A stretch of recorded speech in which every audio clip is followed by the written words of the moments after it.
Olá, amigos. Bom dia, boa tarde, boa noite.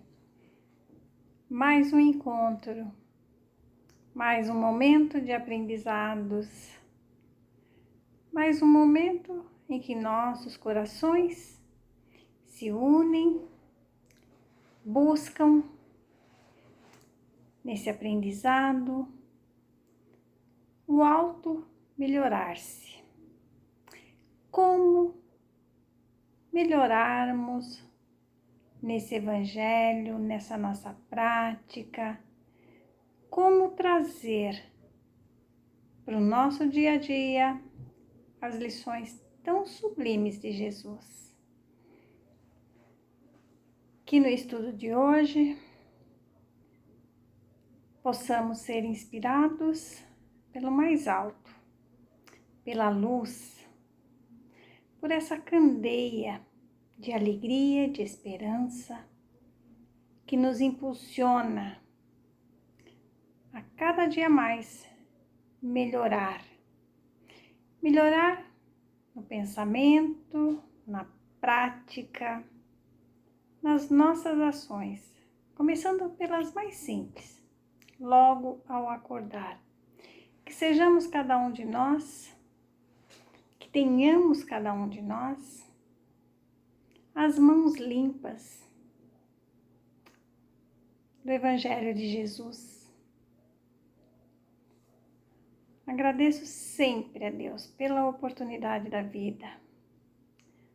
Agradeçamos sempre a oportunidade de falarmos, de sentirmos, de buscarmos esse Evangelho bendito, de buscarmos cada momento mais a proximidade com esse amigo divino, com Jesus.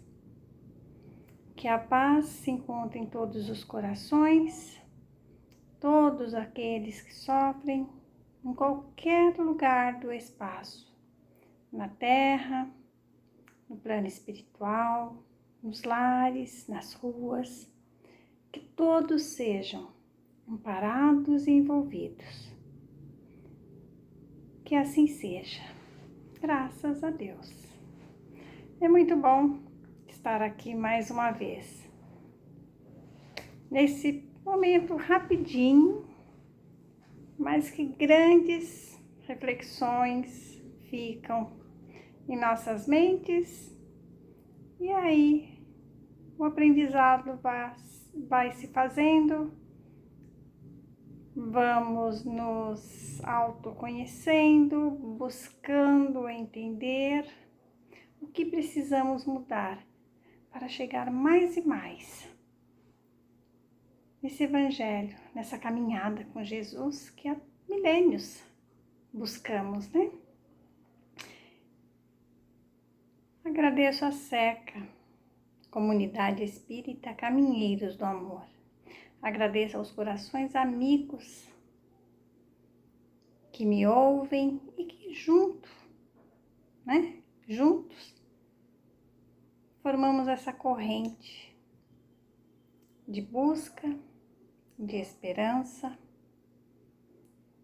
em servir mais, em aprender mais, em praticar mais as leis do amor, as leis de Deus. E vamos lá para o nosso aprendizado de hoje. Estamos então aí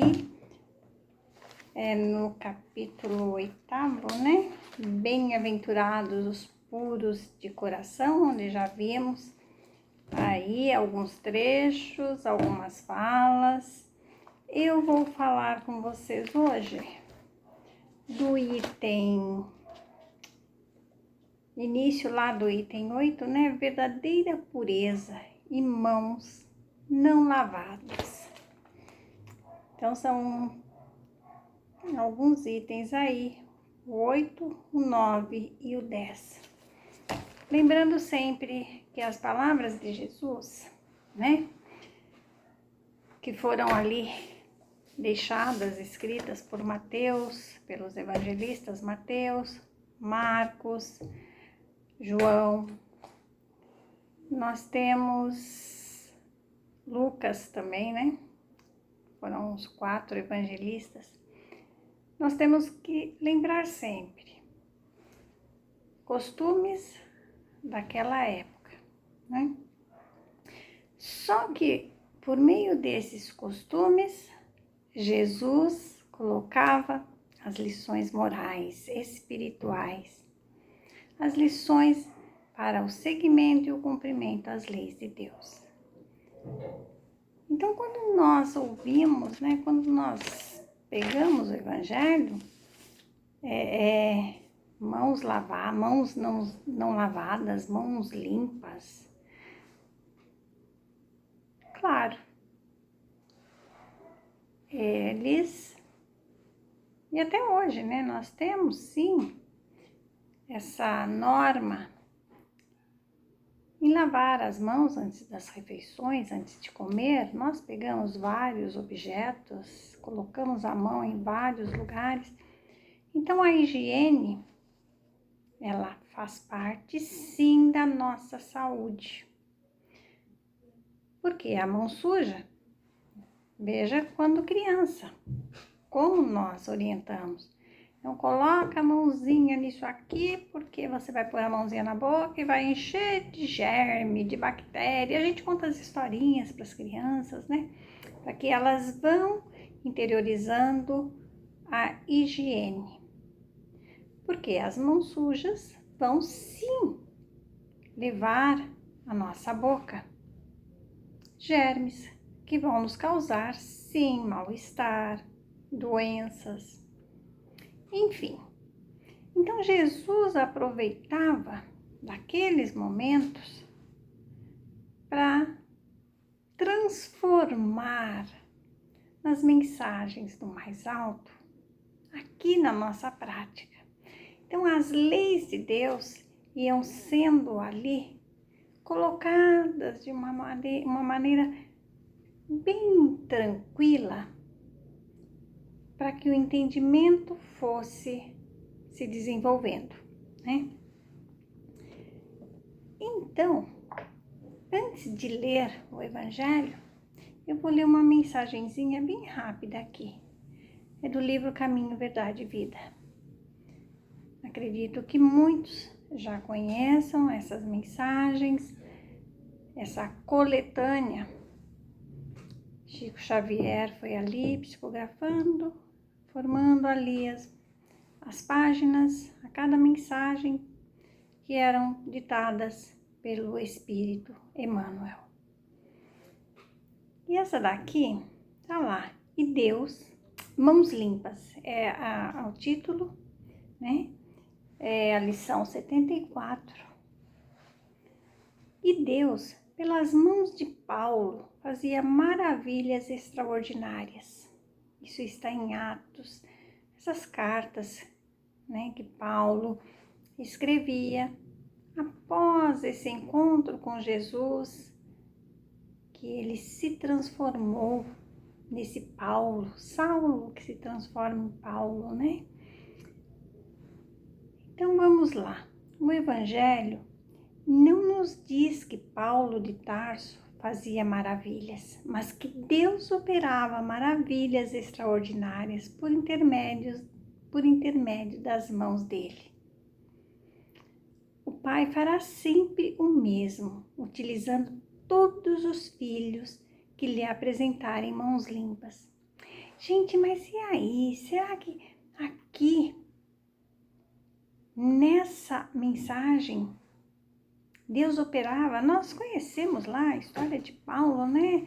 Paulo, antes, um perseguidor, ele seguia cegamente, ele obedecia cegamente às leis dos homens daquela época, ele perseguia, ele matava, ele determinava castigos horrorosos aos cristãos. Então, como isso antes, aí como ele teve essa transformação após o conhecer o Cristo, o Evangelho de Jesus? Como é que ele começou a virar a chavinha lá? Ele foi buscar buscando entender justamente essa parte moral. Todos nós somos irmãos, todos nós somos filhos de Deus. A mesma dor que eu vou sofrer ao quebrar um dedo, o outro também vai ter a dor. Então, o ver o outro, um igual. E aí nós paramos aqui, nossa, Deus operava maravilhas por intermédio das mãos dele. Será que isso significa que eram as mãos, essa parte do corpo?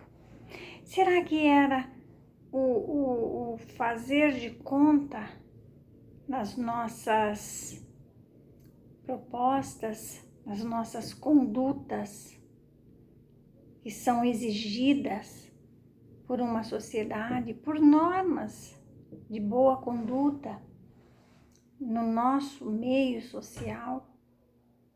Será que dessa forma eu tenho que seguir as normas? Claro, eu tenho que seguir as regras, as leis da terra.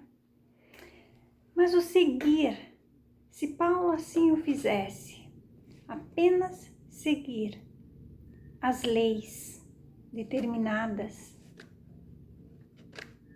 sem o amor, sem a transformação do coração, com toda aquela fúria na perseguição, vendo no outro o diferente, o inferior, o pecador, ele ia conseguir deixar todo esse evangelho ali, essas mensagens? Então, essa é a lição.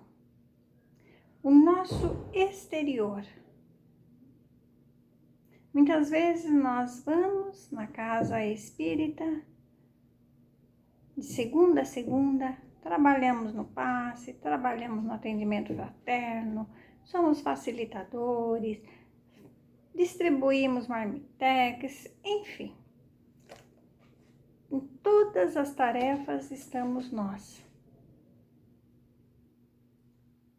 Mas as nossas mãos moral, a nossa moral, o nosso coração,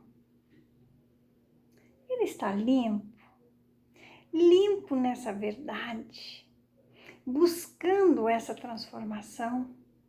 Ou nós fazemos todas essas atividades e o nosso coraçãozinho está ali,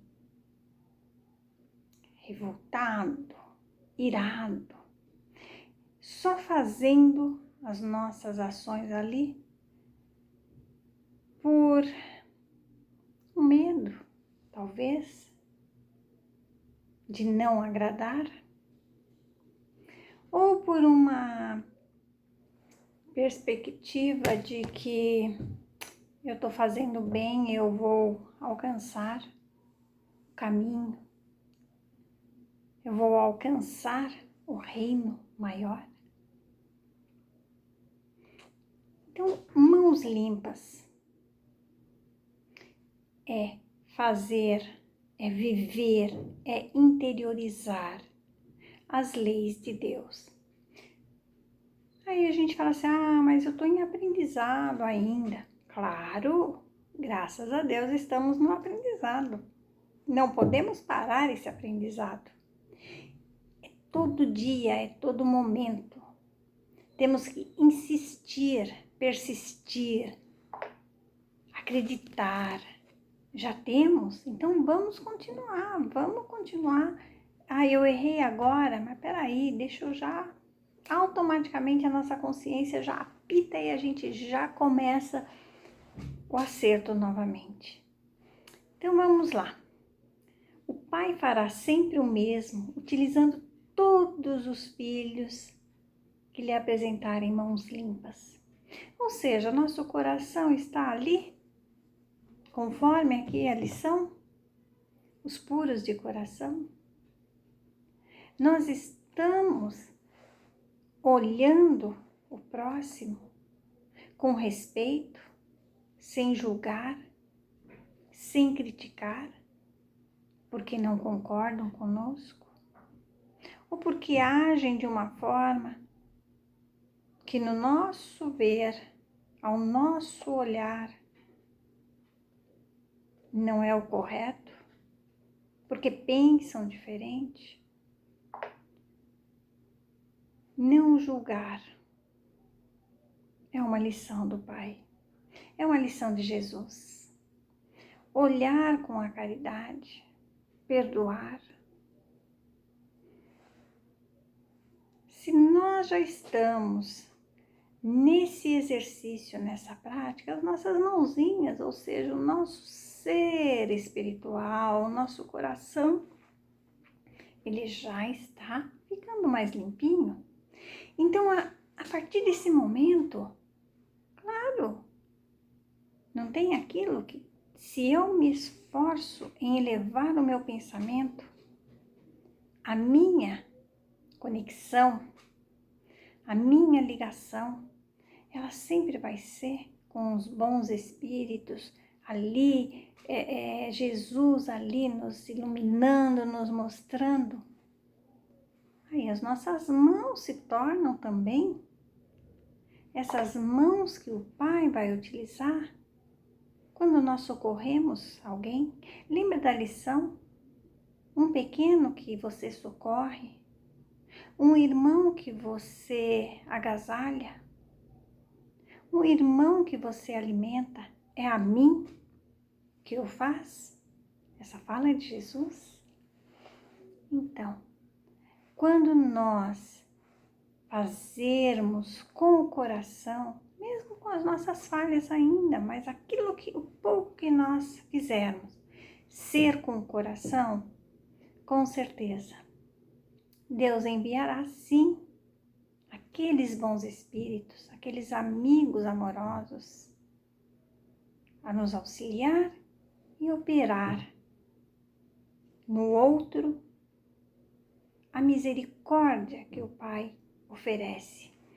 Então, muitos espíritos mais convencionalistas, que propriamente religiosos, encontraram nessa notícia dos atos uma informação sobre determinados privilégios que teriam sido concedidos ao apóstolo. Antes de tudo, porém, é preciso saber que semelhante concessão não é exclusiva. A maioria dos crentes prefere fixar o Paulo santificado sem apreciar o trabalhador militante. Quanto custou ao apóstolo a limpeza das mãos? Ou seja, gente, imaginemos nós como foi difícil para Paulo, quando a consciência, lá nas atitudes ainda por falta do conhecimento, quanta coisa ele havia provocado de dor no coração do outro. Recordemos que o amigo da gentilidade fora rabino famoso em Jerusalém, movimentara-se entre elevados encargos públicos, detivera dominadoras situações. No entanto, para que o Todo-Poderoso lhe utilizasse as mãos, sofreu todas as humilhações e dispôs-se a todos os sacrifícios. Quais são esses sacrifícios que hoje nós nos dispomos para ter essa pureza de coração? Gente, é enfrentar com coragem, enfrentar o nosso dia a dia, as nossas provas, os desânimos que surgem nos caminhos, mas com a confiança trabalhando para o nosso bem, como sempre nós colocamos, porque se eu trabalho para o outro, eu estou trabalhando para o meu bem. O outro, seja qualquer que seja esse outro, familiar, amigo, parente, não amigo, daquele que a gente encontra casualmente, ele é a ponte que vai nos levar a Deus. Se o meu coração está com essa pureza de sentimento, com essa pureza do Evangelho de Jesus, que é o amor, o respeito, né? Bom,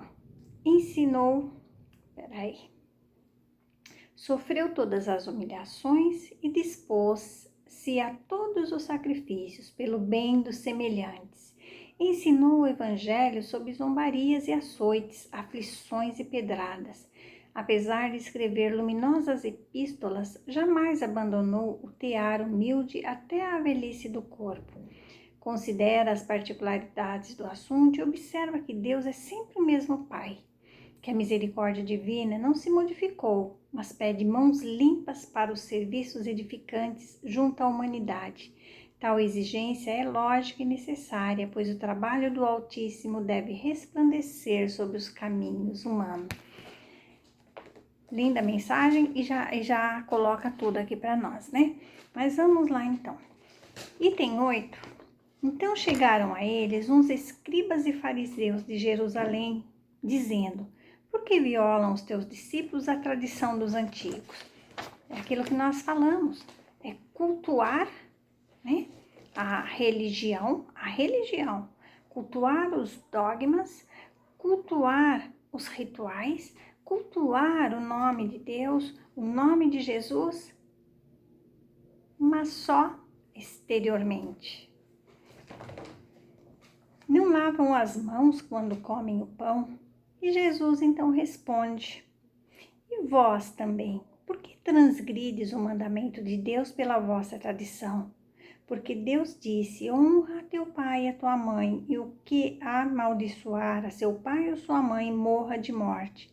Vós outros, porém, dizeis: qualquer que disser a seu pai ou a sua mãe, toda a oferta que faço a Deus te aproveitará a ti, está cumprindo a lei, pois é certo que o tal não honrará a seu pai ou sua mãe. Assim é que vos tendes feito vão o mandamento de Deus pela vossa tradição. Hipócritas, bem profetizou de vós outros Isaías, quando diz: este povo honra-me com os lábios, mas o seu coração está longe de mim. Eu conversando com um amigo muito querido hoje, e nós falávamos justamente isso, não sobre esse tema, mas a conversa agora me reporta bem a esse tema. Que muitos de nós, espíritas, cristãos, nós falamos em Jesus, falamos, né, com alegria, somos cristãos, mas de uma forma muito frágil, muito vulnerável, porque nós não agimos de acordo. Muitos de nós estudamos, conhecemos todos os capítulos, todos os versículos, todos os parágrafos, mas nós nos desequilibramos por qualquer coisinha, qualquer motivo que venha de encontro às nossas tão sábias, né? Como nós achamos, tão sábios, os nossos dizeres, os nossos pensares. E aí? Esse é o caminho de Jesus? Precisamos fazer as reflexões que Santo Agostinho fazia. E olha, eu acredito que não seja nem só no final da noite, não. Acho que as reflexões a gente deve fazer desde a todo momento. O que eu fiz agora, nesse momento, foi melhor? Foi mais saudável para o outro? Foi melhor do que eu fui ontem?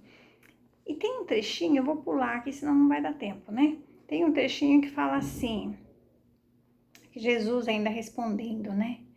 Também vós outros estáis ainda sem inteligência? Não compreendeis que tudo que entra pela boca desce ao ventre e se lança depois num lugar escuro? Mas as coisas que saem da boca vêm do coração, e estas são as que fazem o homem imundo, porque do coração é que saem os maus pensamentos, os homicídios, os adultérios, as fornicações, os furtos, os falsos testemunhos, as blasfêmias. Estas coisas são as que fazem imundo o homem. O comer, porém, com as mãos por lavar, isso não faz imundo o homem. É aquilo que nós falamos. Vai causar um mal para o corpo físico, mas é o que sai da nossa boca, do nosso coração, é o que vai ferir o outro. São várias convicções hoje. Atualmente nós temos muitos grupos. Defende isso, defende aquilo, mas através do ódio. Então tem um outro trecho aqui que é interessante, que toda planta que meu pai não plantou será arrancada pela raiz. Aí eu me lembro lá da parábola do joio e do trigo. Crescem juntos. O joio, quando está lá, junto com o trigo, ele vai ser arrancado, vai ser jogado e vai ser queimado. Assim são todos esses pensamentos, todas essas nossas ainda tendências e inferioridades. Não é de Deus. Se não é da lei de Deus, serão arrancadas. De que forma que nós estamos ali trabalhando para isso, para arrancar o que não é de Deus? Porque Deus é amor, é bondade, é perdão, é caridade, é misericórdia. Gente, então tudo em nós que não é ainda, que não está ali alinhado com as leis de Deus, com o Evangelho de Jesus, vai ser arrancado de nós. Mas para isso nós precisamos nos esforçar. E graças a Deus temos aí o tempo dessa encarnação. Comecemos agora, vamos até o finalzinho dessa encarnação. E assim, encarnação após encarnação. E quando Jesus estava falando, pediu-lhe um fariseu que fosse jantar com ele. E, havendo entrado, sentou-se à mesa. E o fariseu começou a discorrer lá consigo mesmo sobre o motivo porque não se tinha lavado antes de comer. E o Senhor lhe disse: agora vós outros, os fariseus, limpais o que está por fora do copo e do prato, mas o vosso interior está cheio de rapina e de maldade. Nécios, quem fez tudo o que está de fora, não fez também o que está de dentro? Lembra da passagem que nós falamos há algumas semanas? Dos nécios, das noivas, aquelas que estavam lá já com todo o óleo, tudo bonitinho. E as nécias ali, que ficavam perdendo tempo. Nós perdemos o nosso tempo com palavras vãs, com discussões que não vão levar a lugar nenhum, só vão encher de energia e vibração negativa. Mas o nosso universo, mais o nosso ser, mais aqueles que estão próximos a nós e que muitas vezes ouvem as nossas palavras, tão cheio de fel. Então, somos nós nécios? Pensemos nisso. E aí, o último pedacinho aqui. Não é suficiente ter as aparências da pureza. É necessário, antes de tudo, ter a pureza de coração. Meus queridos, meus amigos, minhas amigas, irmãos de caminhada, estamos aqui aprendendo, estamos aqui estudando, temos aqui a oportunidade bendita. Sabemos que a vida vai continuar. Sabemos que o reino do Pai começa agora, nesse momento. Aproveitemos essa oportunidade para quando lá na frente, não precisa nem ser a hora que chegar no plano espiritual, mas lá na frente, no dia seguinte, nós adentrarmos um novo momento com luz, a nossa luz mais linda, envolvendo muito mais corações puros de coração, mãos limpas, como diz o Cristo, como disse os evangelistas, como disse o apóstolo Paulo, e assim, seguindo as leis de Deus. Que Jesus nos abençoe, nos fortaleça nessa caminhada, nesse aprendizado, e que a nossa prática seja sempre essa, coração puro, cada dia mais puro. Que Jesus então abençoe todos e até um próximo momento. Muito, muito obrigada a cada um. Que Jesus esteja aqui.